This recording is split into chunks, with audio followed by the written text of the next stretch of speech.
ناظرین، آج یہ بیان کیا جائے گا کہ قوم لوط پر ایک ہی وقت میں 3 عذاب نازل ہوئے۔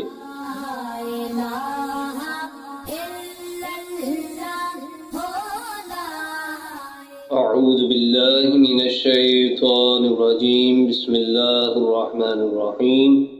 فأخذتهم الصیحة مشرقین فجعلنا عالیها سافلها وأمطرنا علیہم حجارة من سجیل۔ صدق اللہ العظیم۔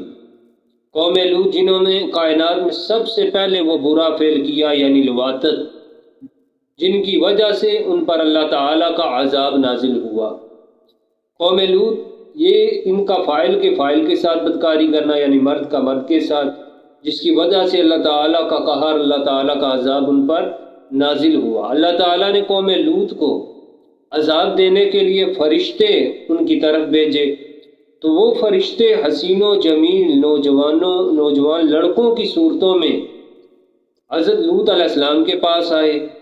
چونکہ حضرت لوط علیہ السلام کی بیوی وہ مجرمین اور منکرین کے ساتھ ملی تھی، تو اس نے انہیں یہ شہر والوں کو خبر دے دی کہ لوط کے گھر ایسے حسین و جمیل لڑکے آئے ہوئے ہیں کہ اس نے پہلے ایسے خوبصورت حسین و جمیل لڑکے نہیں دیکھے۔ تو شہر والے خوشی و مسرت کا اظہار کرتے ہوئے اور اپنی ہوس کو پوری کرنے کے لیے حضرت لوط علیہ السلام کے پاس آئے۔ لوط علیہ السلام نے فرمایا کہ یہ میرے مہمان ہیں، تو ان کے بارے میں اللہ سے ڈرو اور ان کے سامنے مجھے شرمندہ نہ کرو، لیکن وہ باز نہ آئے۔ جب وہ حد سے بڑھے اپنی انہوں نے ہوس پوری کرنا چاہی۔ حضرت جبریل امین اپنی اصلی صورت میں آئے اور حضرت جبریل امین نے اپنا پر انہیں مارا، وہ اندھے ہو کر پیچھے گرے اور بھاگنے لگے۔ تو وہاں اللہ رب العزت نے پھر ان پر بیک وقت 3 عذاب نازل فرمائے، جسے اللہ رب العزت نے قرآن مجید فرقان حمید کی سورہ حجر میں بیان فرما دیا کہ فَأَخَذَتْهُمُ الصَّيْحَةُ مُشْرِقِينَ۔ تو جب ان پر سورج چمک رہا تھا تو ان کو ایک صیحہ یعنی ایک چنگھاڑ نے آ لیا، ایک سخت قسم کی چیخ آئی جس کی شدت کی وجہ سے ان کے کانوں کے پردے ہی پھٹ گئے۔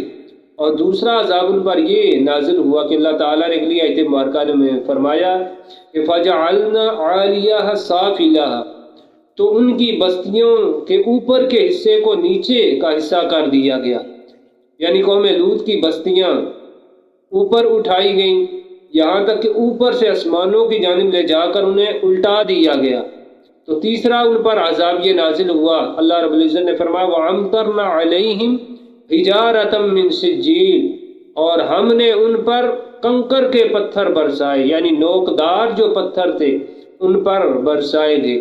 تو ایک ہی وقت میں ان پر قوم لوط پر یہ 3 عذاب نازل ہوئے، یعنی لواطت یہ بہت ہی برا اور مذموم فعل ہے، جس کی وجہ سے اللہ تعالیٰ کا قہر اور اللہ کا عذاب قوم لوط پر نازل ہوا۔